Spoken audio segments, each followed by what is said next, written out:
Tu m'as bien dit que tu avais récupéré quelque chose ce soir-là. Tu l'as amené avec toi? Ouais. Tu me le donnes? Non. Je vais le l'échanger. Contre quoi tu veux l'échanger? Ce que vous voulez. Mais enfin, je vais voir. J'ai une caméra. Elle ne me servira plus. Tu la veux? Elle marche cette caméra, moi? Bien sûr, c'est du très bon matériel. Ouais, bon, ça va. Vous devez vous demander ce que je trafiquais avec ce garçon. Il faut d'abord que je vous parle de mon arrivée dans le quartier du Clotoro, il y a maintenant une semaine. Cette histoire a commencé par un curieux hasard. Le jour de mon emménagement, sans doute le dernier, j'ai 93 ans, et je suis curieuse. C'est le déménageur qui m'a mis la puce à l'oreille. Je mets ça où, madame? Posez ça là, je m'en arrangerai. Vous voulez prendre un café? Ah non, non, j'ai pas le temps. Si vous pouviez me rendre un service, je n'ai pas d'eau dans l'appartement. Mais il y a un robinet là, sous l'évier. D'accord. Je pense qu'il suffit de l'ouvrir.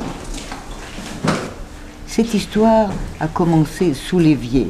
L'ancien locataire avait oublié un journal. Un article y relatait la chute d'un objet non identifié sur le quartier. J'ai demandé à cet homme s'il savait quelque chose sur cet événement. L'affaire avait dû faire du bruit dans la cité. Non. Alors, j'ai décidé de mener ma petite enquête chez ma voisine de palier, pour commencer. Vaguement, mais je ne pourrais pas vous en dire beaucoup là-dessus. Je vous dérange peut-être? Pardon? Mais je vous ai dérangé. Plutôt, j'étais en train de faire ma sieste. 2 jours plus tard, tous les habitants étaient au courant de mon arrivée.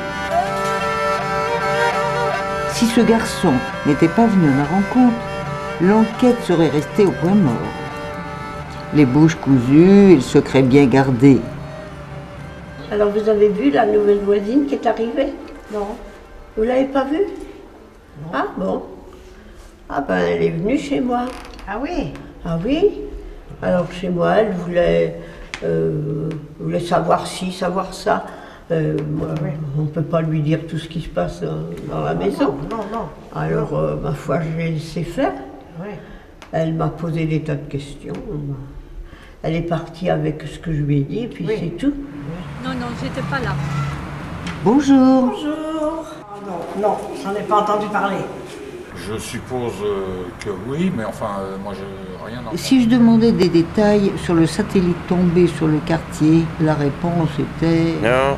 Et s'ils avaient vu quelque chose? Non. Ou entendu quelque chose? Oh non plus. Rien vu, moi. Non, rien. Vous avez demandé à la pharmacienne? Avant de montrer mon objet suspect à la pharmacienne, j'ai d'abord demandé de les faire à Algan. En 500 ou en 1000? J'ai en comprimé ou en sachet. Qu'est-ce que vous préférez? Des comprimés en 500. Comprimé, ok, d'accord. J'ai déballé mon paquet. Mes intentions étaient de faire analyser le morceau tombé du ciel. Les pharmacies ont des contacts avec les laboratoires. Ils pourraient sans doute m'en dire plus sur son origine terrestre ou extraterrestre. Il y a une dame là qui voudrait savoir à propos, vous savez, du satellite qui est tombé là. Un satellite. Et Un voilà, satellite. l'objet là, qu'elle nous ramène. Là. Vous habitez le quartier depuis longtemps? Vous verrez, on est bien ici. C'est très gentil, mais ce satellite tombé et disparu.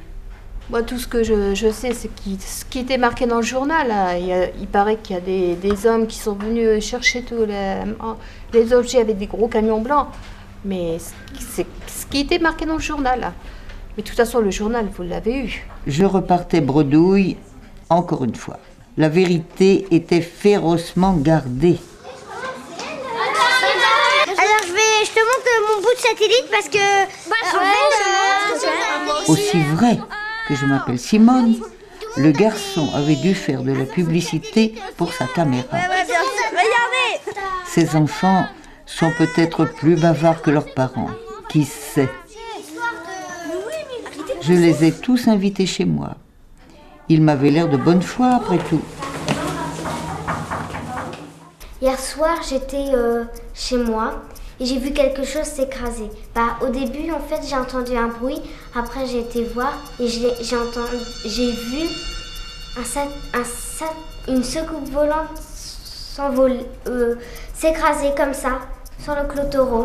Donc on s'est précipité vers la fenêtre et puis on a vu un petit truc rond. Donc on est descendu voir ce que c'était et en fait c'était une grosse soucoupe volante qui était écrasée avec plein de fumée bleue, blanche, rouge et orange. Alors j'ai couru et j'ai été voir ce qui se passait et j'ai vu une hyper immense soucoupe volante. Ce jour-là j'étais là, enfin c'était la nuit, vers minuit et il y avait, comme je vous dis, la soucoupe qui s'est écrasée. J'ai vu les extraterrestres qui couraient un peu dans tous les sens et après j'ai vu, je pense que c'était le chef, aller vers le centre socio-culturel. Alors ils ont essayé de me courser pour avoir des informations sur cette planète. Donc moi j'ai couru jusqu'à l'autoroute. Tout le monde est venu chez toi, ils ont menti. Moi je n'ai rien vu, je n'étais pas là, mais c'est mes copines qui m'ont tout raconté. Le vrai, le faux, un bout de tuyau contre un bibelot. On gagne du temps à dépoussiérer une étagère vide. En échange, j'ai écouté des récits d'invasion extraterrestre. Donc si vous voudriez m'échanger ce morceau de satellite, et je voudrais bien l'échanger contre un truc de chez vous. Je voudrais bien ce violon, si vous voulez, parce que j'apprendrai à faire de la musique. Tout semble converger vers le centre socio-culturel. J'y passerai demain en sortant de chez la coiffeuse. Quant à tous ces bouts de machin, la moitié doit provenir de la poubelle d'en bas. Je vais les garder, on ne sait jamais. Et si c'était vraiment des morceaux de soucoupe volante? Le lendemain, chez la coiffeuse, je n'étais pas au bout de mes surprises. Elle me faisait penser à quelqu'un, je ne sais plus à qui. Ça sera parfait. Elle n'avait pas la langue dans sa poche. C'est magnifique. Il y avait plein d'extraterrestres partout. C'était grandiose, mais alors... Tout vu et tout entendu. Dingue. Oh là là, j'en ai eu peur, moi, quand il y a eu ce gros bruit. Les extraterrestres avaient bien mis un pied à terre au clôtoro, d'après elle. Qui court, tout ça, cette image-là me reste dans la tête et tout ça. Et j'ai toujours peur de les rencontrer à droite et à gauche. Et la clé de l'énigme demeurait au centre socio-culturel, à ses dires. Vous n'hésitez pas, si vous avez besoin de moi... Il y régnait une ambiance bizarre, paraît-il. Les renseignements que vous voulez. Très, très bizarre. Bonjour. Excusez-moi, s'il vous plaît. Bonjour, madame. Vous voulez quelque chose? La vieille, tu veux pas que je te fasse montrer mon lobby? L'atmosphère était vraiment étrange. Ah ben vous savez, hein, moi, je suis qu'une stagiaire.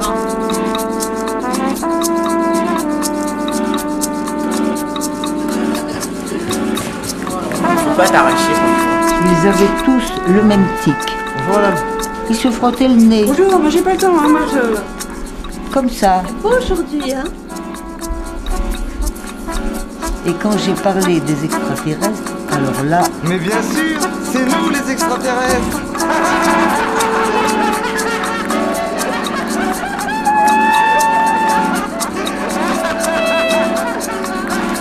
Après, je ne sais plus très bien.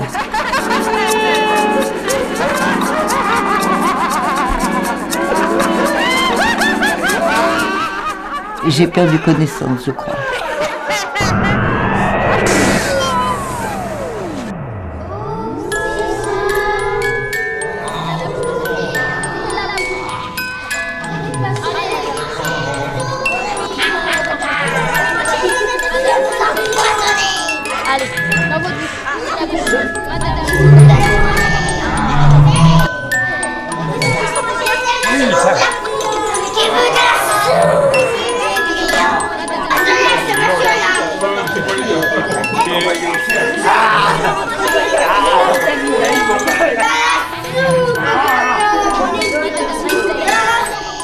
J'ai refusé de manger de la soupe et de prendre ces comprimés. Et heureusement, tout ceci n'était qu'un cauchemar. J'ai mis du temps à me réveiller. Il y avait tous ces gens autour de moi. Ils m'ont aidé à me relever. J'ai constaté que la nuit était déjà tombée. Et alors, je les ai suivis. Ils m'ont emmené dans un endroit tenu secret, au cœur même de la cité. Et là, nous l'avons tous vu de nos propres yeux.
Thank you.